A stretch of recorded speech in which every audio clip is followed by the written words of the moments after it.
কুমারীর পবিত্রতা। দশম পত্র। জয় গুরু শ্রী গুরু। ময়মনসিংহ, 18 ফাল্গুন 1340। কল্যাণ কলিতা সু। স্নেহের মা, তোমার বয়সের মেয়েরা আমোদ আহ্লাদে দিন কাটাইতে চাহে কেমন, কিন্তু ইহারা যদি জানিত ক্ষণস্থায়ী আমোদের লোভে চিরস্থায়ী আনন্দ হইতে নিজেকে বঞ্চিত করা বড় ভুল। তোমাদের জীবন শক্তির বিকাশের এবং সঞ্চয়ের, শক্তির অপচয়ের নহে। সকল দিক দিয়ে এখন প্রাণপণে নিজের সম্পদ বর্ধিত করো। ক্ষণস্থায়ী সুখের সেবায় শক্তির অপব্যবহার করিও না। আমি তোমাদের সুখের স্বাদে বাদ সাধিতে চাহি না। অল্প সুখের লোভে তোমরা চিরসুখ হইতে বঞ্চিত হইও না। বঞ্চিতা না হও, ইহাই আমার কামনা। ভারাক্রান্ত হৃদয় লইয়া, পাপ পঙ্কিল চিত্ত লইয়া স্বাস্থ্যহীনা যে সকল দ্রষ্টারমণী পল্লীতে নগরীতে বিচরণ করিতেছে, তাহাদের জিজ্ঞাসা করিয়া দেখো, অন্তর তাহাদের আনন্দহীন কেন? তোমার মতো বয়সে কি তাহারা সুখ বর্জন করিয়াছিল? তারই জন্যই কি তাহারা আনন্দহীন বিষাদভারগ্রস্ত তামসাচ্ছন্ন জীবনযাপন করিতেছে? যদি সত্য কথা বলে, তবে প্রত্যেকের মুখের উত্তর শুনিবে, না, কিশোরে সুখ বর্জন করিয়াছিলাম বলেই আজ তোমাদের এই দুরবস্থা নহে। কিশোরে শক্তি সঞ্চয় না করিয়া তাহারা শক্তির অপচয় করিয়াছে। স্বাস্থ্যের সম্পদ না বাড়াইয়া তাহারা সুখ প্রমোদ লোভে স্বাস্থ্যের উপরে উৎপীড়ন করিয়াছে। চরিত্রের বল বৃদ্ধি করিতে চেষ্টা না করিয়া তাহারা অবহেলায় জীবনকে পরিচালিত করিয়াছে।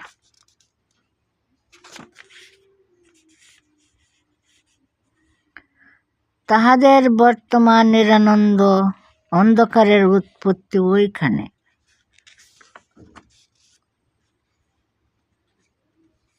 ভগবানই তোমাদিগকে স্ত্রীলোক করিয়া সৃষ্টি করিয়াছেন। মানুষের ইচ্ছায় তোমরা স্ত্রীলোক হও নাই, বা নিজের ইচ্ছাতেও নারী দেহ ধারণ করিয়া ভূমিষ্ঠ হও নাই।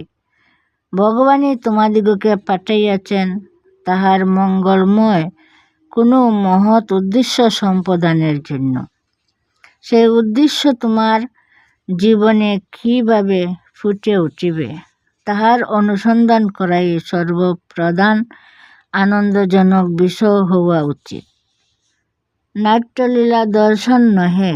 তোমার ভিতরে ভগবানের যে লীলা বিকশিত হইতে চাহিতেছে, তোমার ভিতরে ভগবানের যে শুভ অভিপ্রায় আত্ম উদ্ঘাটনে দাবি করিতেছে, তাহার দর্শনই তোমার সবচেয়ে বড় আমোদের ব্যাপার হওয়া উচিত। কদর্য অভ্যাসে আসক্তা, পাপ কথায় রুচিমতী, পাপ চিন্তায় পঙ্কিলা, রুগ্না ও লক্ষ্যহীনা ফ্যাশনের কৃতদাসী হইয়া জগতের পাপ লালসা ইন্ধন দেওয়া ও বিবেকী ব্যক্তিদের ঘৃণার পাত্রী হওয়ার জন্যই কি তোমাদের সৃষ্টি? চিন্তা করিয়া দেখো, তোমার এই কুমারী জীবনের শ্রেষ্ঠ সদ্ব্যবহার কি? কিভাবে চলিলে কুমারী জীবন সর্ববিধ শ্লাঘনীয় সুসময়ে মণ্ডিত হইবে? কিরূপ আচরণ করিলে কুমারী জীবন ভবিষ্যতে পূর্ণ বিকশিত নারী জীবনকে সকল ক্ষেত্রে সাফল্য লাভে সমার্থ করিবে? কোন পন্থা অবলম্বন করিলে তুমি আমৃত্যু পুরুষ জাতির চক্ষে সাক্ষাৎ দেবী প্রতিমা রূপে পূজার পুষ্পাঞ্জলি পাইবে। চিন্তা করিয়া দেখো, কথায় চিন্তায় কার্য বলিতে তুমি কেমন হইলে লোকে তোমাকে আদর্শ স্বরূপিণী জ্ঞান করিবে। ভগবান যদি করেন, তুমি হয়তো তোমার পুণ্যচরিতা ব্রহ্মচারিণী গুরু ভগ্নীদের ন্যায় চিরকুমার্য ব্রত গ্রহণ করিতে পারো। সেদিন তোমাকে গিরিয়া হয়তো শত শত ধর্মপুত্র ও ধর্মকন্যা দাঁড়াইবে ধর্মের উপদেশ লাভের জন্য। চিন্তা করিয়া দেখো, আজ তোমার জীবন কেমন হইলে তুমি তোমার ভবিষ্যৎ জীবনের সেই গুরু দায়িত্বপূর্ণ কর্তব্য পালন করিতে উপযুক্ত হইবে। ভগবান যদি করেন, তুমি হয়তো কোনো চরিত্রবান প্রেমিক পুরুষের ভার্যারূপে তাহার গৃহ আলোকিত করিবে। নিশ্চয়ই সেই পুরুষটি তোমাকে পাইয়া নিজের জীবনকে ধন্য মনে করিবেন এবং তোমাকে প্রাণেরও প্রাণ বলিয়া গণ্য করিবেন। নিশ্চয়ই সেই পুরুষটি তোমার প্রতি ভালোবাসার সম্মান রক্ষা করিবার জন্য নিজ চরিত্রকে সম্পূর্ণরূপে নিষ্কলঙ্ক রাখিতে চেষ্টা করিবেন এবং জগতের অপর সকল স্ত্রীলোককে মাতৃজ্ঞান করিবেন। নিশ্চয়ই সেই পুরুষটি তোমার সুখ সম্পাদনের জন্য, তোমাকে প্রতিপালনের জন্য প্রাণ দিয়া পরিশ্রম করিয়া অর্থ অর্জন করিয়া আনিতে চেষ্টা পাইবেন। চিন্তা করিয়া দেখো, যে ব্যক্তি তোমার জন্য এত ত্যাগ করিবেন, তোমার বর্তমান আমোদ স্পৃহা তাহাকে তাহার স্নেহের, তাহার ভালোবাসার, তাহার যত্নের উপযুক্ত পাত্রীতে পরিণত করিতে চলিয়াছে কিনা। ভগবান যদি করেন, তুমি হয়তো ভবিষ্যতে পুত্র ও কন্যার জননী হইবে। সেই সকল সন্তানদের মধ্যে কেহ হয়তো রামচন্দ্রের মতো সত্যশীল, কৃষ্ণের মতো নির্লোভ, ভীমের মতো সংযমী, বুদ্ধের মতো ত্যাগী, শঙ্করাচার্যের মতো জ্ঞানী, শ্রী চৈতন্যের মতো প্রেমিক,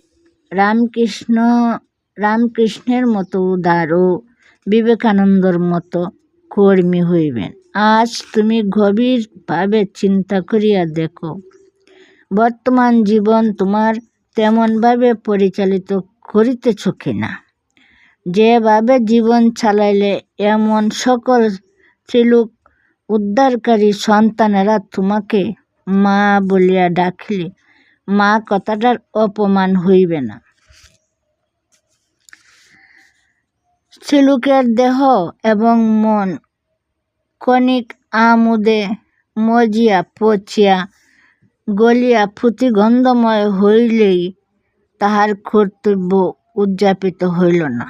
স্ত্রীলোকের জঠরেই বুদ্ধ শঙ্করের জন্ম হইয়াছিল। স্ত্রীলোকের বক্ষের পীযুষ পান করিয়াই গান্ধী অরবিন্দ বড় হইয়াছিলেন।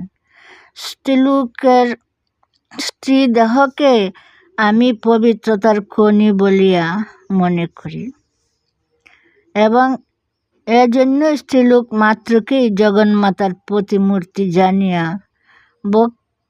ভক্তিলুণ্ঠিত শিরে প্রণাম করি। ক্ষণিক সুখ তৃষ্ণার তোমরা দাসী হইতে পারো না। শুভাশিস জানিও কুশলে আছি, ইতি আশীর্বাদক স্বরূপানন্দ।